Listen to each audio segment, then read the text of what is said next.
Alright, there we go. All good. All right, let's see how it goes. So you start with Soldier.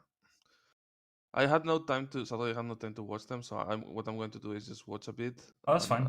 a fight, etc., and then go back. No worries.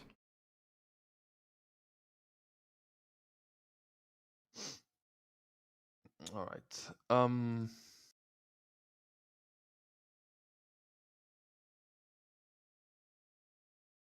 One of the things that you really want, the problem of the comp that you're running is not extremely the best. Obviously, what range is this? What start is this? Like low GM?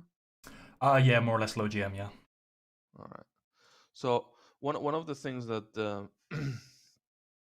that you want to do as a hitscan in this comp, all right?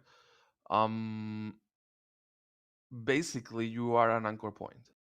The basics of a hitscan is you always want to have like this layout for you. Like in this case, actually, there we go. In this case, it's Soldier 76. Mm-hmm. You have a big field of view. You have a big right. So and the fight is happening here. You want to always be at range. The what range, what distance is this? It depends. Usually depends on the type of hitscan that you play. Mm-hmm. Obviously, for example, like the rankings in the of the hitscan is based on distance. For example, Tracer is a melee hitscan, right? Then you have McCree that you have 8 to 15 meters. Why? Because of the range of the flashbang. Right. Besides 15 meters, McCree loses effectivity. After this, you have Soldier 76, which is your pick. Soldier 76 wants fights between 10, 30 meters. Right? This is the standard thing. And now we have a new one, or rather not a new one, but Ash. It's basically the in between Soldier and Widow pick, which wants 15 to 35 or even 40. And then you have Widow that wants from 20 to infinite. So what's the deal? The deal is you want to always stick to this. In this scenario, in this composition that you're running, your responsibility is to basically stay in the backline, let Sombra, let the Doomfist go in, right, and create the space. So, for example, if you were looking at this from an aerial side, more or less, like ignore my drawing No worries. capabilities. It's fine. Yeah. What you will do is stand here, let your ball make the space, let your Doomfist and your Sombra take that space, and you stand here with this field of view. What's the problem? The problem is this building right here on your left. If you open up, you kinda get under the risk of getting booped, for example, by the Doomfist that's on your left. Mm-hmm. So that's not a real possibility. So what you want to do is to take a step back instead of a step forward and go over your team. The thing is, you are playing a hero that has a super stable DPS output, which means that in terms of time, right? The longer that you are alive, the more DPS that you can have. Because Doomfist is a hero that does this, for example. Based on cooldowns, you have a peak. Based on cooldowns, you have another peak. But on the long run, he's going to run out of cooldowns, and you keep the only thing you need to do in order to output damage is basically reload. Right? So the longer the fight lasts, the more impact you're going to have. This is something that you need to be always aware of when you play a hitscan, because you cannot put yourself in danger and lose against a hero that is playing in like right now the Doomfist is playing in the room he wants, he's setting up the play he wants. Mm-hmm. Because if right now you go and try to chase the kill, as you can see, he's basically going to get you out. Obviously, the mechanical mistake here is you drop the healing station when you should not. But that's the idea of this is, again, you let the ball go in, you let Sombra, you let Doomfist. Mercy is going to pocket you. Mercy is going to pocket you. You are going to make the space. You're going to take the space that these three guys are going to make. So you can just push forward and allow your Mercy to move forward with you. If you put yourself in danger, while at the same time these guys are taking damage, the Mercy needs to, choose between healing them and healing you. Mm-hmm. Moreover, like in this situation where this Mercy might want to get the rest here, the safest play right here is, hey, you cannot go in because this is not the range you want to be playing at, so just stay outside, cover the Mercy, get the rest, go play again. Yep. Basically, you die standing here. What's the deal with this? The deal with this is Sen. When you're facing against Sen, one way that Sen wants to aim, right? Sen is not a Hitscan, so he's not a point and click, so he wants to use angles. If you look at this position right now, it's super easy for the Sen to hit at you because you Yeah. are playing around this. So you are right now in a straight line with him. So he doesn't need to aim. He just needs to shoot in the general direction. He's going to kill you.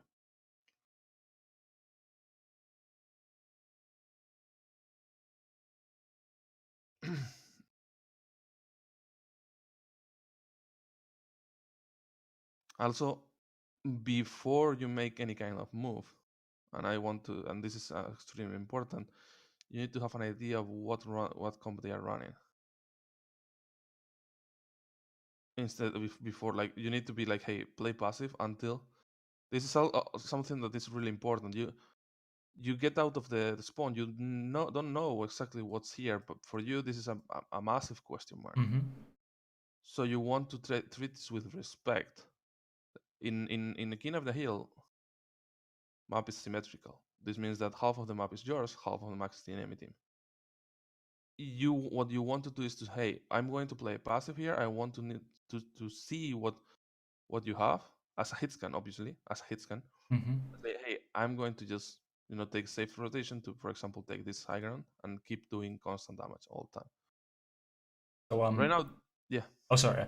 At the start of the game, should I be taking the high ground straight away to start passively, or should I be following my team on the right side? Or This is the best. This is the best position for you, mm-hmm. hands down. Like the best in the map. For you as a hitscan, what you have, the problem is you have a extremely divey hero front line with Doomfist, Sombra, and the ball.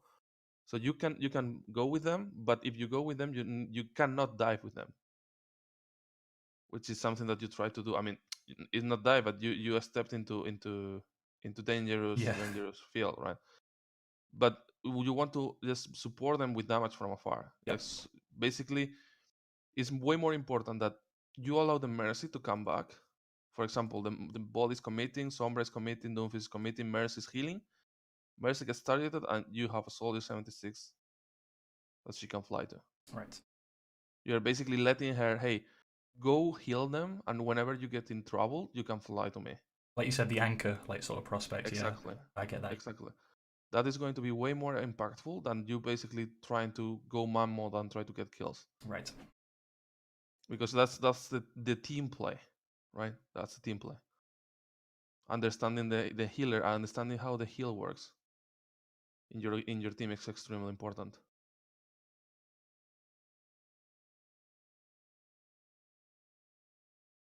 So the problem with this play, right? You get the control of the point here. You go high ground, which is good.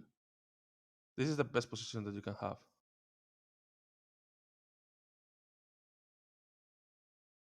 The thing here is you drop the healing. You don't need to drop the healing station. Like mm-hmm. the healing station is basically, hey, where is my healer? Is the healer committed elsewhere? Do I have no healer, or am I going to take a 1v1? But for this situation, like, I understand because I played soldier a lot, and it's like, hey, an automatism, Yeah. Open my healing station every single time at time. Yeah, but the problem is a super long cooldown. Yeah. Mm-hmm. And there is one thing. This is kinda a super, and I don't want to sound like cocky or whatever, but this is a super advanced mechanic in the game Mm-hmm. that a lot of people don't do. Even like top 10 people, they don't do this, right?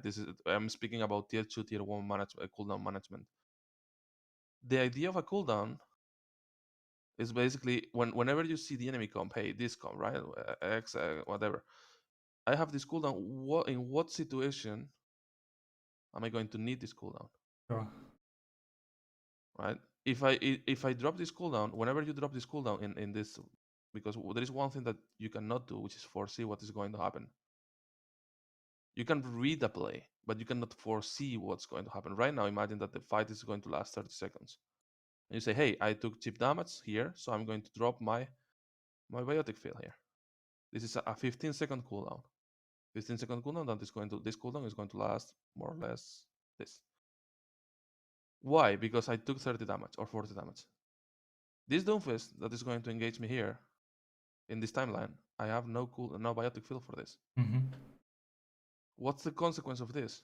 I need to give my position away, which is something that you're going to do. And then you give in the high ground, then you need to recontest this and you die. Obviously that your team is dead, but regardless, if you right now you're a hitscan that just gave away their position. You are literally useless to your team.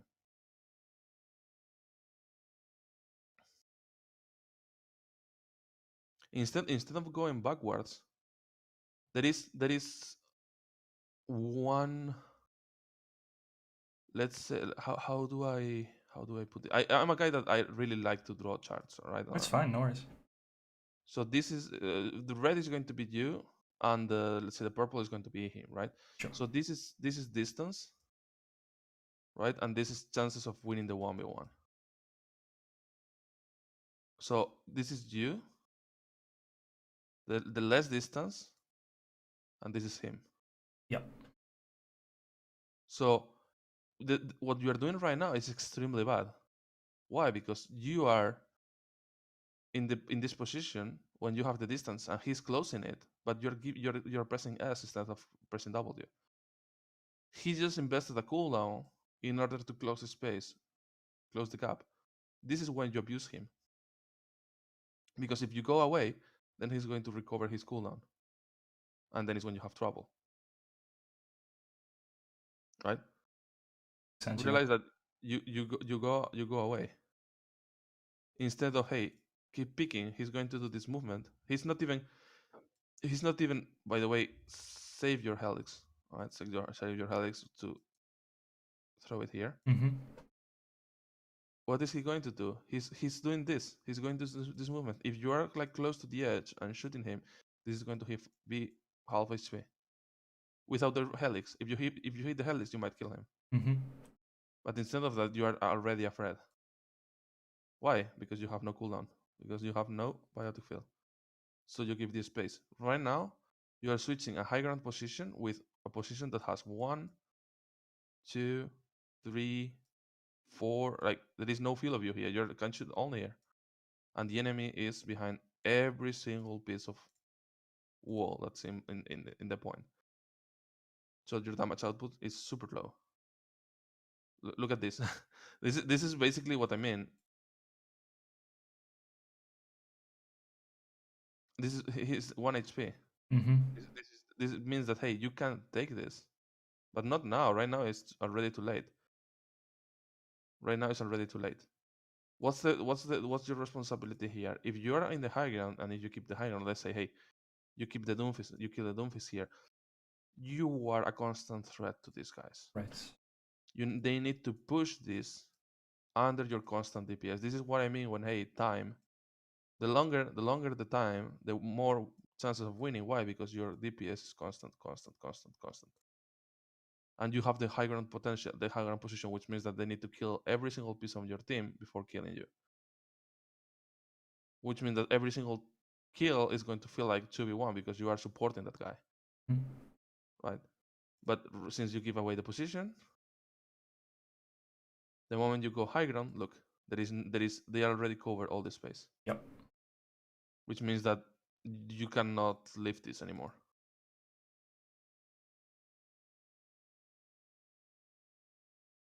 Consequence of this also, obviously, 63%.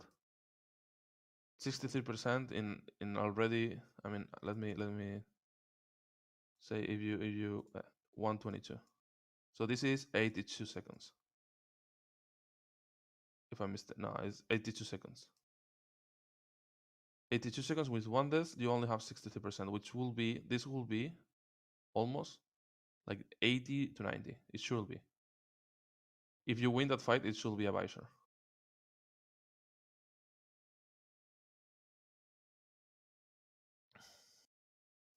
And right now you are in a super weird position, super bad position, because you don't have the map control, so you need to push. Well, I mean, that's easy mode. What's the problem with this? The problem with this is something that you need to acknowledge. Hitscans, when is a hitscan good? When you have map control plus extremely high field of view, right? Plus cooldowns. Mm-hmm. If all these three conditions met, for example, super easy example, top of the ship, Soldier 76 in Gibraltar, second point, right? That's a threat to be reckoned, right? Like pushing that point is extremely hard. When is a hitscan? Based on this, can you tell me when a hitscan is weak? They're probably spamming one choke and they don't really have a massive field of view over the map. So no field of view. They have no cooldowns. You have no cooldowns because you throw it to poke. And you don't have, obviously you don't have map control. Yeah, exactly. Yeah. Why? I want to focus on this. This is basically the most important concept. This is basically why. Obviously, if you have cooldowns or not, and massive field of view or not, the field of view is important, obviously, but the most important thing is map control. So when we're coming back after we're all dead, that's the first thing we're looking for: map control.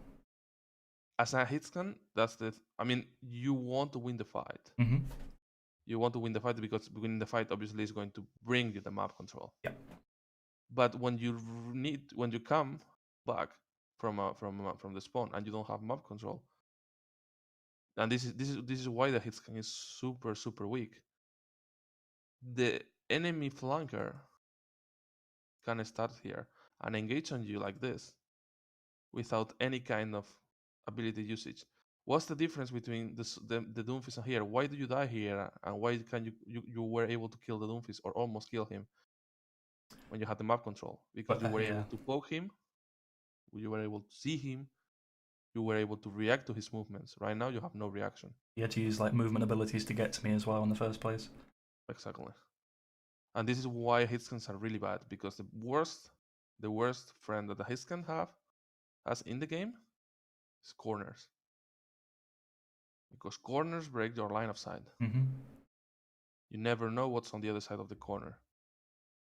Since you don't have a really strong, obviously among all the hitscans, probably, I mean, taking Tracer out, your 1v1 is kind of decent, but it's not something extremely good. What the normal behavior when you don't have map control is to, every single time you move, check corners. Right. Check everything. Because right now you are just super tunnel vision. Hey, I want to support my team. Hey, there is a EMP on point. I want to deal damage, etc., etc. So this is you tunnel visioning on this, without taking under consideration, hey, where is the Doomfist? You know there is a hit. You know there is a flanker because the other DPS is a free, and the tanks are Orisa Hawk. So you know they are going to be on point. Who is going to be who's going to be on the loose, right? Is the Doomfist. Doomfist is the guy that I need to care about, which means that whenever you're recontesting, you need to build in your head, hey, if I were the Doomfist, how will I kill myself? And then check possible locations. Right. Before crossing this corner, for example, hey, if I'm going to cross this corner or this choke point right here, I'm going to pre-fire here. And you cross it and you start shooting. Hey, nobody, okay. But you need to, like, the most important thing is, hey, I need to clear, all right, because this goes in a deeper level, but also in a simpler one. Have you ever played League of Legends before? I have, yes. I'm not very good at it, but I played it, yeah. All right, so you are familiar with the concept of 3 lanes in League of Legends. Yes, the map has 3 lanes, right? In Overwatch is exactly the same thing. More or less, they are super beauty, obviously, and super well designed maps. Well, I mean, beautifully designed. Let's say. But you have 3 lanes. You have Yes. main, you have left flank, you have right flank always Right. in every single map. What's the deal? The deal is a flanker. It's a Hitscan always plays around here, Right. more or less, right? More or less. They have a percentage of play on flanks, for sure. But what they want to do is find a position where they can be on main and cover all of this. Right. That's the position. For example, the high ground here in this point, you can cover both doors and both flanks. Eventually they need to reach to you and they need to surpass your entire team. That's when you know, hey, this position is really good. When you have map control, obviously you can't cover all of them. When you don't have it, you cannot cover all of them. So you need to say, hey, is there any hero in the enemy team that plays around here? If the answer is no, then you can push through main. No problem. If the answer is yes, before pushing, you need to clear. You need to make sure that sometimes it's going to be hard. For example, you're recontesting from here. Oh, sorry. Obviously, right now, what you need to do, you need to clear this, Mm-hmm. and you need to clear this. Clearing this, what are the chances? You can ignore this. You can ignore this. What are the chances of the Doomfist being there? If you are the Doomfist, you should be playing around here. Basically, but let's say, hey, I don't think the Doomfist is playing there, so the Doomfist is going to play close to the fight. Why? Because they don't have a Winston, they have an Orisa. So if the Doomfist is playing super alone, he's going to, like, try to build the reasoning why the Doomfist might not be there. If you cannot find anyone, or any reasoning why the Doomfist should not be there, then you need to check. Obviously, people get lazy, and then it's laziness kills people. Mm-hmm. Because, for example, for myself, I reached 4.3 playing Genji. I played a lot of heroes. But one of the things I will do as Genji is exactly this. Come here and say, hey, I'm just going to wait. And then I go and wrap around, come from behind. Hey, the Hitscan is here, one-shot him. I never had extremely good mechanics. But playing with your brain is way, way better because the mechanics are going to do everything else. Right. So if you are going to not check it, this is perfectly fine. Don't check it. Keep in your vision, in your peripheral vision, keep an eye on this. Keep always an eye. Whenever you move forward, right? This flank, hey, they might come from here. Yep. If I hear something behind me, I need to insta turn this side.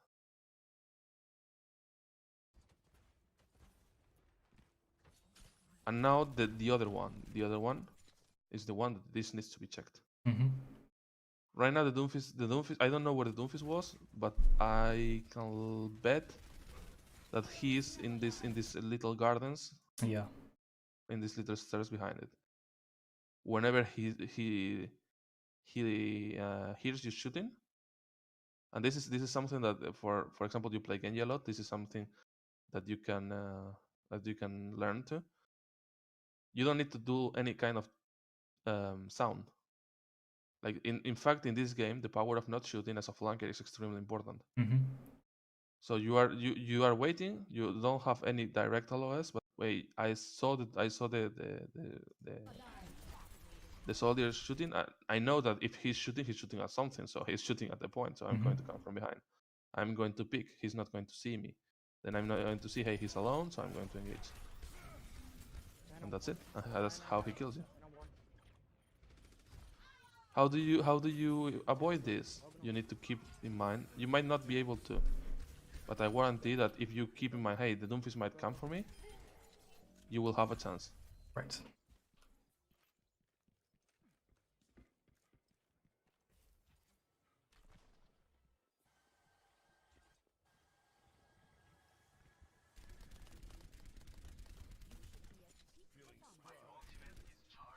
There you go. Go for him. Ooh. That's something that sadly you can say a lot of things, but the position is good, and he dings you. He dings you, or he dings you with the last I think one, right? yeah, he dinged me. Yeah. This kill, for example, is you did it fine. It's just it's like, hey, he picked and 3-shot me, like something that not all the time. Holy shit, that guy's popping. Yeah. Jesus.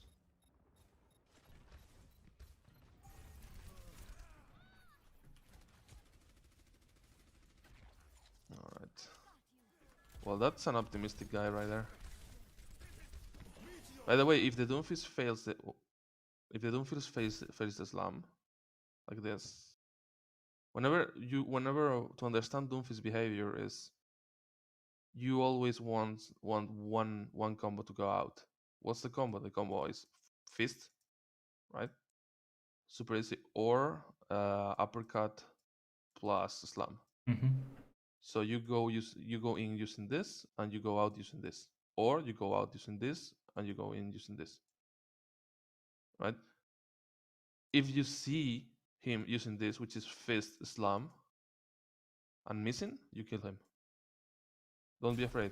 He has no cooldowns right now.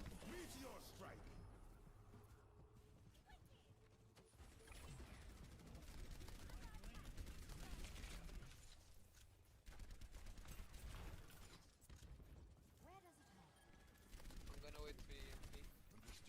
Unless they use trance.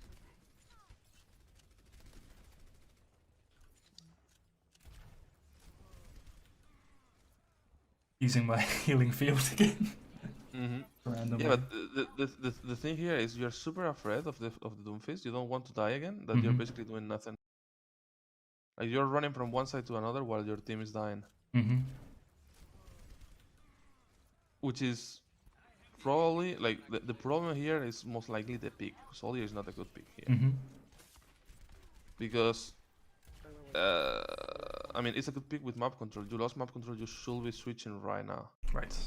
Why? Because the moment you come here, and there is a shield, like what are you going to do? You should be shooting the shield. Like right now, the behavior of that you should be having is shoot the shield as much as you can.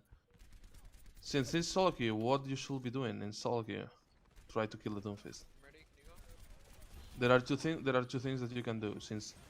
And this is something important. You can take the passive approach here, which is fine. Let's see. I'm actually going to roll this. All right. I mean, that was a bit of an overkill, honestly. The passive approach is this one. It's fine. This play is fine.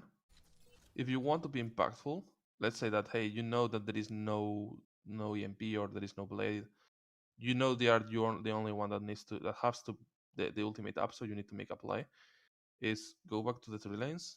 Main is impossible because of Orisa Hog. It's McCree. It's literally impossible. You have 2 options: push the Doomfish and try to kill him 1v1, which is going to be extremely difficult. If you kill him, push the lane, push the high ground and Visor from top, or try to ignore the Doomfist and use the other. And you are, at the end of the day, Soldier, you're independent.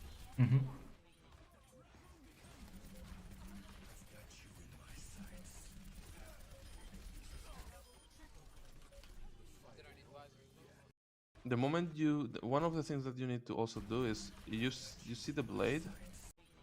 When you see this and you hear the blade, you need to wait. Hey, wait.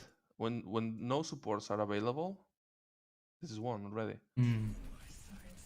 This is already one, so you don't need to Visor at all. Because you're going to need your Visor right now for the last fight. This is going to be last fight most likely. Just making sure. Didn't look like we were gonna win that. So holding in the Visor.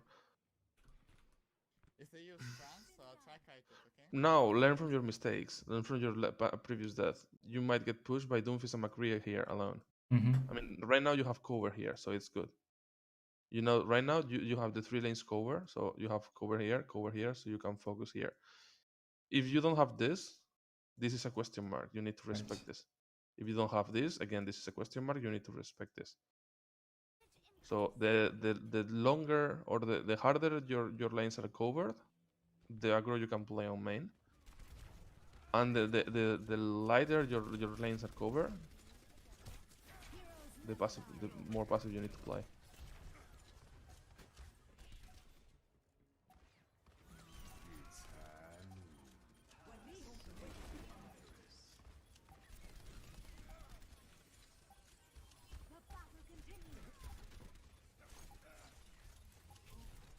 Okay. Okay, There is one in the back. that's nice awareness. I mean, right now you're rotating really well. The problem is that you're lucky in the visor. Unfortunate. If you have the visor, you win this super hard. He's mine. That's the problem.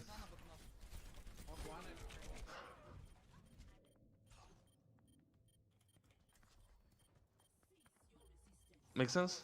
Does, yeah. Any question you might have? That case where the McCree basically double dinked me and I was focusing on the Doomfist. Could I have done that any better, or is it just like one of those scenarios where the mean, enemy team got the better of me? The only thing that you could have done better is, again, is your flank getting covered? There is no flank, so you need to pay. They might push you through that way.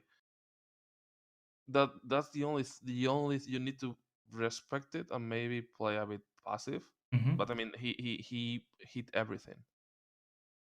You know, like the problem is you give too much space there. Yep. You know, they are going to cross again. You know, Sure. anyway, the only way you can possibly survive that is playing on the stairs, right? So you have the stairs here. Yep. You have the thingy, the other stairs.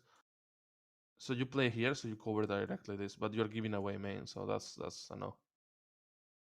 That's simply like the guy rotate like that. Nobody saw it, and you suffered it like Sure. three shots, and that's it. You obviously you could have had counterplay, but that's about it. That moving, trying to say, hey, they might come from here. Mm-hmm. I need to be aware of this. Maybe dodging better, but that's, for example, that's a DM situation. Do you play DM at all, or do you? I play... do, yeah. So you have a fairly decent DM. What I mean with DM is basically 1v1ing in terms of dodging, or learning, reading patterns of. Oh yeah, shooting, of etc. course, yeah. Can you go suppose easy? Alright. I don't play support my DPS, man.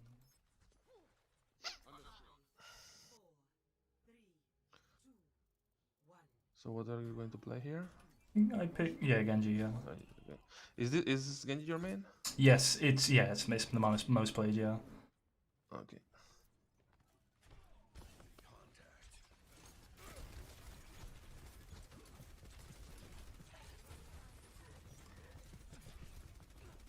Alright.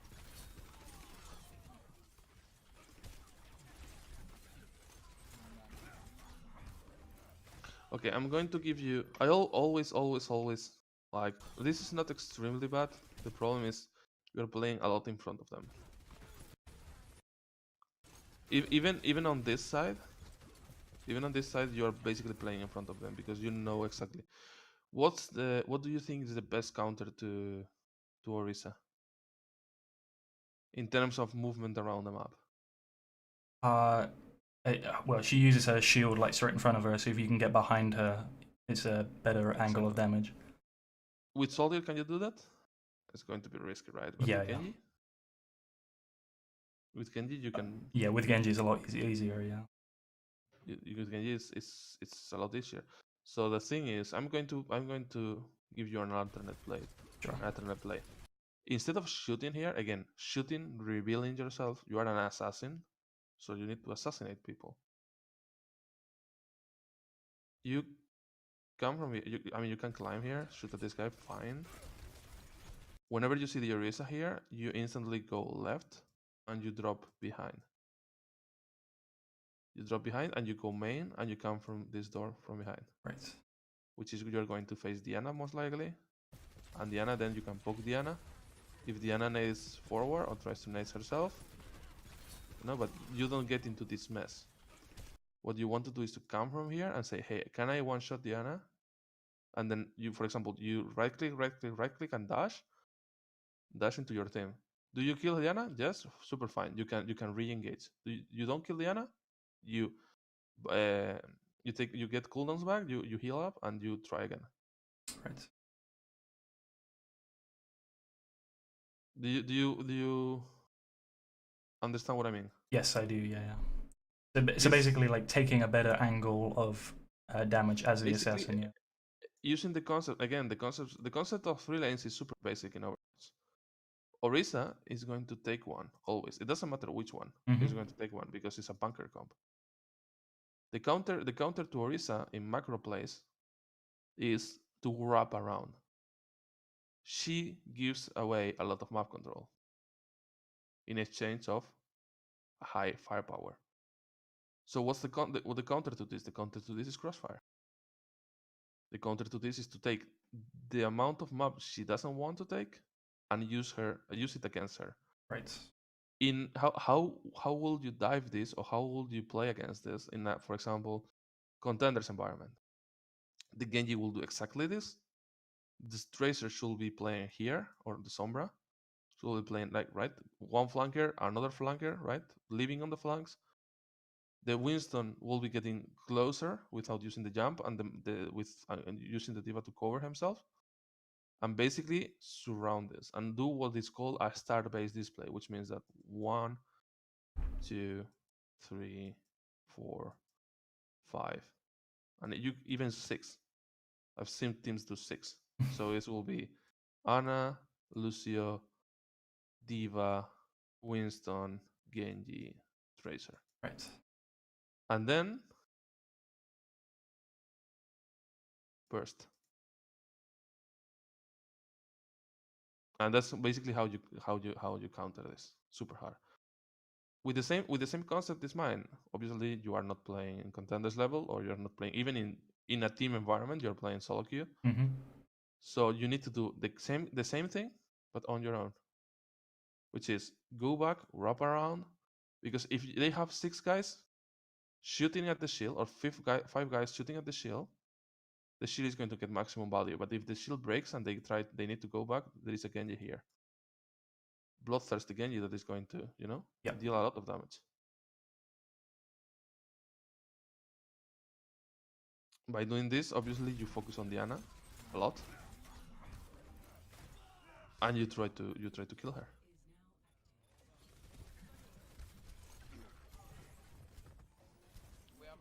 Yeah, that makes a lot of sense. Also, if would it be like in any scenario that's what I should be doing first on this point if I'm picking Genji? Open them up. Always open them up. Doesn't matter the comp, doesn't matter. You need to open them up. Sure. This behavior that I told you against Ana can be done against any comp. Right. Because if obviously, again, you're playing against a contender Winston. The contender Winston is going to know that you're going to flank, so he's going to deny you. So basically, you need to play with your Winston. You need to play in a more passive way. But against this type of players, even top 100 players, they are not going to do that. Right. So what you want to do is, hey, what's my role? I'm an assassin. Like even it's funny because the lore itself tells you are a silent ninja. Yep. You need to be a silent, and you need to be silent, and you need to be an assassin. Assassinate people. Who are you going to assassinate? Backline. How do you reach the backline? Using the alternative routes that the map offers to you. If you start, if you, for example, watch guides in internet or mainstream YouTubers, maybe like Estalos or whatever, they all talk about, hey, you need to be poking, you need to be building blade. With all due respect, that's garbage. Yeah. If you are an assassin, you never show yourself. What are you going to do? You're going to shoot at the Roadhog for 20 minutes, get a blade, and feed the Nano for Diana? Or what are you going to do? Are you going to instantly assassinate Diana, learn how to assassinate people, assassinate Diana, get in, get out, get healing, be annoying as fuck in the back? That's exactly what you want. For example, I was watching the stream the other day, like I saw 10 minutes of Tracer, something like that. I saw you going for this type of plays. I'm flanking, etc. And I was like, let's see if with Genji it does the same thing. Just imagine that you're playing Tracer in Platinum. Right. What are you going to do? You are going to sit in the spawn, and when the Zen gets out, you are going to one clip the Zen. Yeah. What's the difference between a Zen in Platinum and a Zen in 4.7k? True, yeah. I sort of adapted this playstyle on Genji where I just feel it's best to farm blade rather than do the assassin thing. Mm-hmm. That You feel more comfortable doing that. that's what I've always done, and I basically the only like pro Genji I took that from was agilities. So that's what I thought was the best way to play Genji. It is okay. That's why watching pro players is good, but you need to understand the whole thing, the whole scenario. Yep. An Overwatch player, one of the things that that you switch if just imagine that you are covering the path to pro, right? You are from tier 4, tier 3, tier contenders, and then you make it to the Overwatch League. When you speak about when you speak with a top 100 player that's in tier 4, he looks at the game in a way of how can I kill people, and the longer the higher you reach, for example, agility is what is going to say is how can I do my role with the best survivability. Right. It's completely the opposite to it. One of the things is he has this playstyle because he's used to the Overwatch League. When you play at a high level, it's all about surviving, knowing your role, and not committing mistakes. This for example, this playstyle is riskier, but it's way more rewarding when it comes to the ladder, because everything you are going to do has value. Even if you in trading, you have more value than Diana, because imagine, right, that Diana kills you and you kill Diana at the same time you trade. Killing Diana is better than killing the Genji. And this is obviously because to reach agility's playstyle, you need to be in an environment where, hey, obviously agility is able to do this. He's able, and he knows this. The difference between you and him is he chooses not to do it, because he's way more comfortable doing what? Reading enemy players and capitalizing on their mistakes. That's how an Overwatch League player plays the ladder, because it's way more safe. But to reach that point, you need to first of all explore the riskier part, which is this one, and see how this is powerful and how can get good at this. And when you get good at this, it's up to you to when to use this. When to switch from, hey, I'm going to build blades right now because of this comp, or I'm going to wrap around, play riskier because I can. Right? Because agilities, I warranted that agilities in that situation, he's going to around. He's not going to stay there. Because you're not going to build any blade shooting a shell. Yep, true. The thing is, you can do this everywhere, yes. In fact, this is basically abusing the ladder. Playing this type of Genji is abusing the ladder. You are going to reach one point when or where you are not. This is not going to work as good. That point is going to be 4.5. Until you reach 4.5, playing this style is going to grant you kills, grant you value, grant you explosiveness, grant you impact in fights. Right. Because it's going to be based on two simple pillars. First one, the first fights, right? Since you're going to target the backline, even if you trade, it's going to be easier for you to regain map control. And with map control, you're going to do what the Doomfist did to you. You're going to basically, hey, who do I want to kill, right? And go for it. For example, this goes tied to a concept that is going back to League of Legends, for example. You might remember that in League of Legends, if you look at the minimap, you have sides of the map where they are in the darkness, right? Which is called the fog of war. the concept of fog of war exists in Overwatch. Right now, you are watching the map, right? You can see the map. Obviously, there is no fog, there is no anything. But can you tell me what's happening besides this at the other side of the door? You don't know. You don't know. This is a super deep concept called vision. Mm-hmm. Right now, you cannot make an aggressive move because might get punished because you don't know the layout of the enemy team.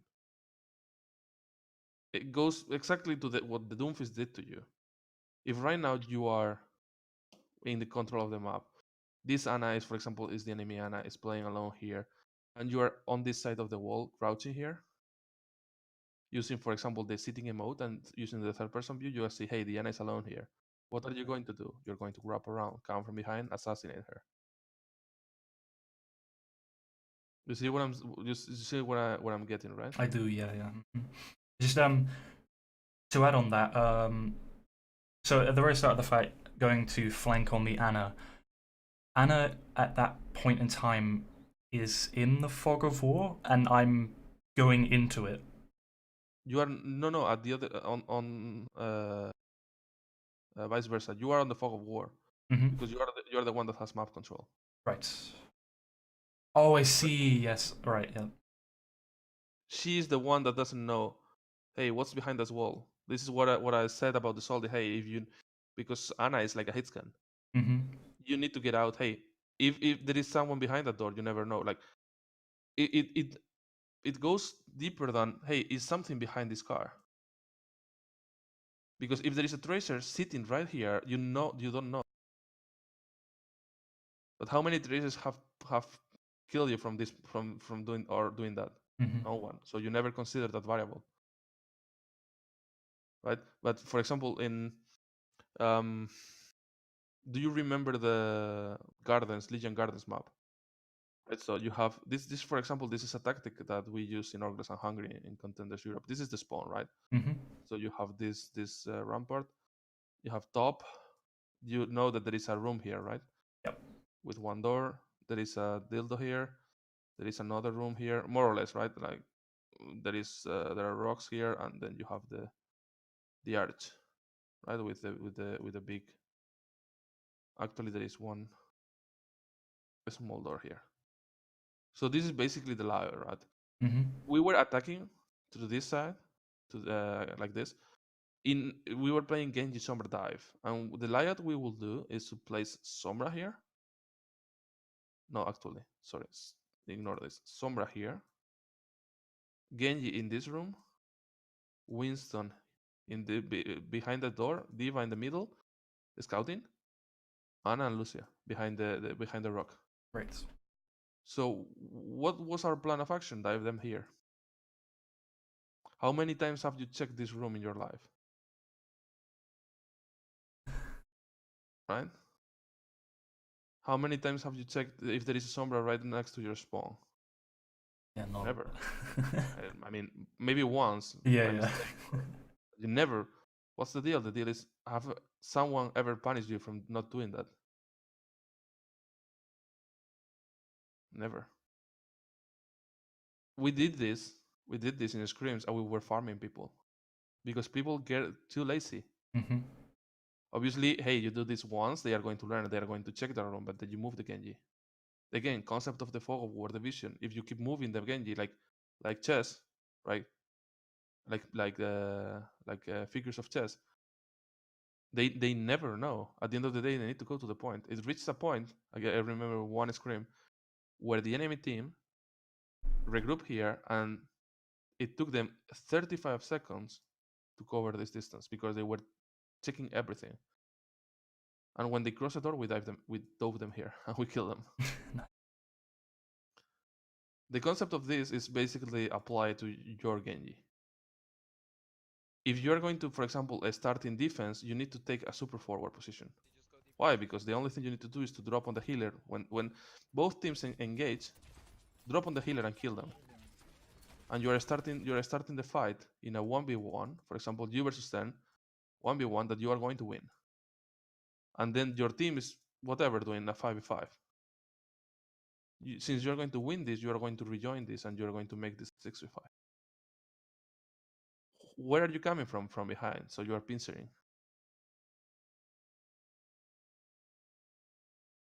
And the only thing you need to do on the sand, for example, is just drop on him. Mm-hmm.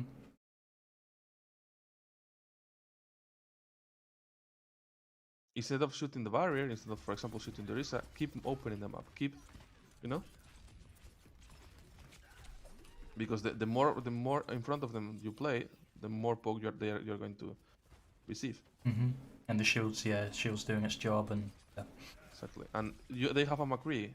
If the McCree sees shurikens coming this way, the McCree can read what you're going to do. Mm-hmm. But if the McCree never knows where you're coming from, the McCree can never say, "Hey, I'm going to flash on this side." It's all about info. Literally, it's all about info, and you're giving tons of info by doing this. Mm. Do you realize that you're doing nothing? It's super easy for them to shut you down. Yep. Not you, but because it's you, it's your pick, your hero. Instead of that, just hey, go close to the cross to the other side.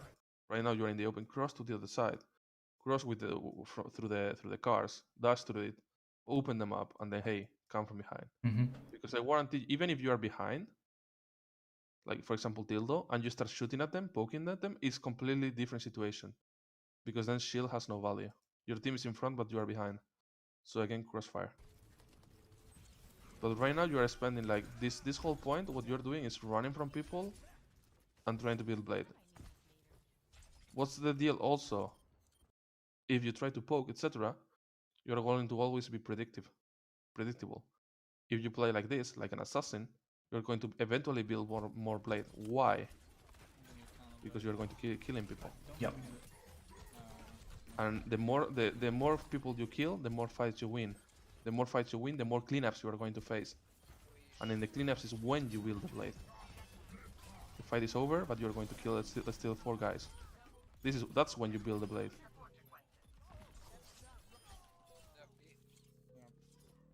All right, let's see how you strike with the blade here.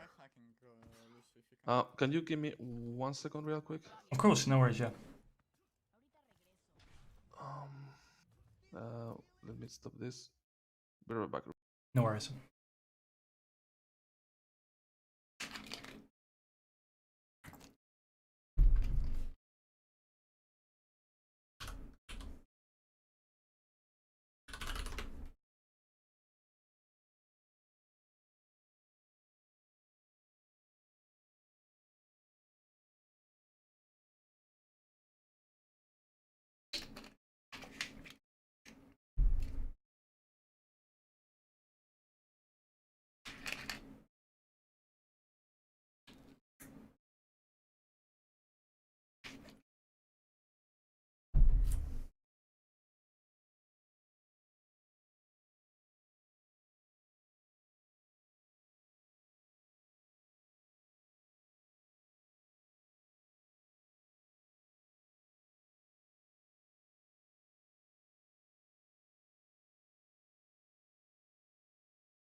All right, sorry about it. It's all good, no worries. So right now you have the blade. You need to be setting up a play with the blade, which means that again, right, same mistake. You are revealing yourself. You want to be doing is hiding through here, like saying, hey, who do I want to assassinate? The blade deployment that you should let's see how you do the blade before saying anything.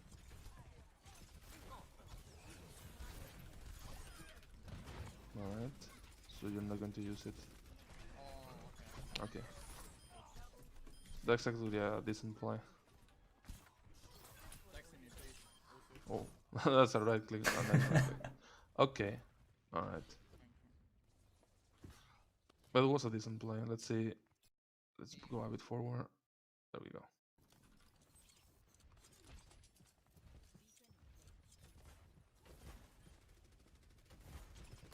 Can you know me Okay. Here is the obviously um, there are times this is not going to work, but right now in your head is you're going to deploy an ultimate. Who is able to counter that ultimate? The Lucio, right? So you need to do something that a lot of Genjis don't do, which is initiate on Lucio. How do you initiate on someone? For example, let's say you call Diana. First of all, if you're going to do Nano-blade, instead of doing this, which is fancy and stuff, you call Diana, hey, come here on the left, for example. I'm going to initiate from here, right? How do you do this? What you do is you start in a position where you dash on the target, then -50. You double jump across on top of the target while casting the Q, and then you go for the quick, the slash, canceling the animation into the dash again. With all of this, without the Nano-blade, obviously, this is 220. If you say, hey, there is one guy I want one shot before, for whatever reason, for example, this reason, this is how you will initiate the play. Right. You look, hey, where is the Lucio? You dash him, you cast, he's going to drop the bit, this is faster. If you do it correctly, this is faster, which means that you cancel the bit. And this means that you're going to finish off the kill with the dash, which you have a fresh dash to do.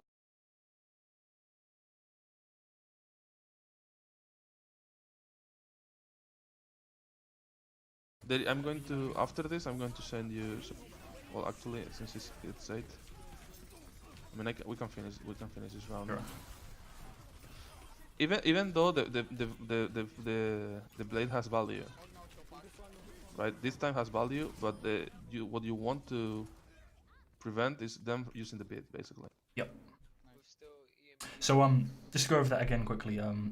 I should be at a flanking angle to start off with, where they don't know where I am, so I get the drop on them, and then with the blade, I dash in. This is all without nano, so I dash into them, pull out blade, still without nano, do the combo, kill the Lucio, and then get nanoed, or You can get nano in the process. in the process, right?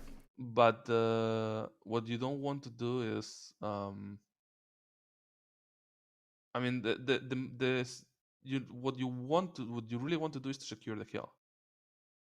You don't want to be like, hey, can I do like super clean? If they nano you super and he has the bit, which the problem is he close to the pit? Then you can go for the one shot, the normal one shot. Yeah. But you are never super sure, you know. So right now, you know they have bit, or you should know they have bit. So the important thing is you need to kill the Lucio.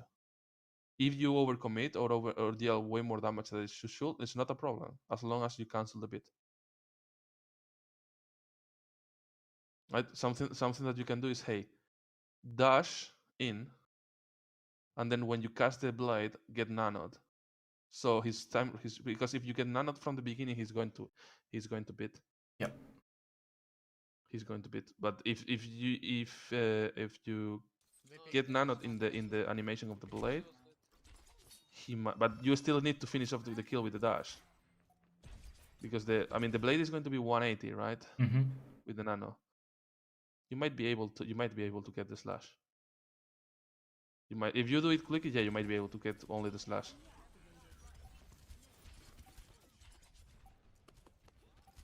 Which is fine, which will be like the perfect play. Here, like, this is another example. For example, there is this is an EMP that happens. You are nowhere near to follow this. Mm-hmm. Right? Instead of, hey, I'm ready here. So one of the things I usually tell to flankers is to bind the sitting emote, because when you sit yourself, right, you can sit here, for example, and they are not going to see you. Your hitbox becomes super small, and obviously you don't want to sit here, but you want to sit in a flank. Yep. So you hide yourself, and you use like Brigade, you know, you use the third person view to see people's movement. Yeah. This is exactly what you don't want to be doing as Genji. This is what you will do as Soldier 76, but not as Genji. Mm-hmm. You're playing in front of them, dashing away with no impact, and then dying to Hitscan.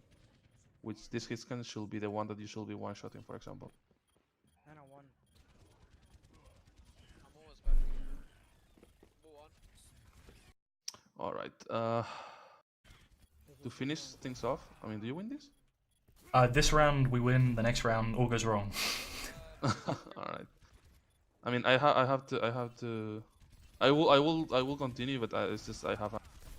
Completely fine. The hour's up anyway, so I understand completely. What I'm going to give to you is, if I find it, I think I should be able to. There is this one mode that is called one kill one dash. I don't know if you Yeah, I've played that before. you played? Okay. Oh yeah, it's really fun. But you need to play it. Okay, so what's the deal with DM, right? On these game modes, obviously they are fun, yeah, but it goes to a concept deeper than that, way deeper, which is if you want to get good at deploying blades, you never know how many blades. It's like you are studying biology. You don't know how many hours to study the book in order to get good at the exam or to get good grades. So you just study till you feel like it's fine, right? Yeah. Same thing with the blades, but in this scenario is, for example, imagine that you need 1 million hours of deploying blades. If you are going to play ranked, I want to get good at blades, so I'm going to play rank. How many blades are you going to deploy in, let's say, in one match, 20 minutes? 7, 8, 10? How many blades are going to be deploy in 20 minutes of playing that mode? 1,000? 2,000? It's literally all about it. So it's like practicing aim in a concentrated environment, like an FPS trainer or something. Exactly, literally. Right. But way better because you are in the game. Yep. And it's literally repetition and once and another and another and another and another. Obviously, you can practice your ghost dashes in that game mode. And it's all about, hey, I'm going to deploy, I'm going to kill this guy, and then hey, knowing how to build in your head the spatial room. Like, I know this Genji is there and that one is there, and hey, that's there, and you build the pathing that you're going to follow. You need to look at those modes as training modes. Obviously, they are fun, which make them even better. Because one of the things that happen is if you lose focus, then those modes are worthless because you are not actively training, right? You lose the focus, you get tilted or whatever. Yeah. But since they are fun, it's way harder for you to lose focus because you are enjoying it, and at the same time you are training it. Right. So my recommendation is, if you want to get really good at blades, is just you play that game mode, and you play normal deathmatch a lot, with the only objective, not winning the only goal, not winning the lobby or whatever, is just get better. You get some music, and you say, hey, for example, normal DMs, I want to dash on that guy, or I want to punish that cooldown, or I want to, all the decision making that involves DM is extremely good to get good at mechanics.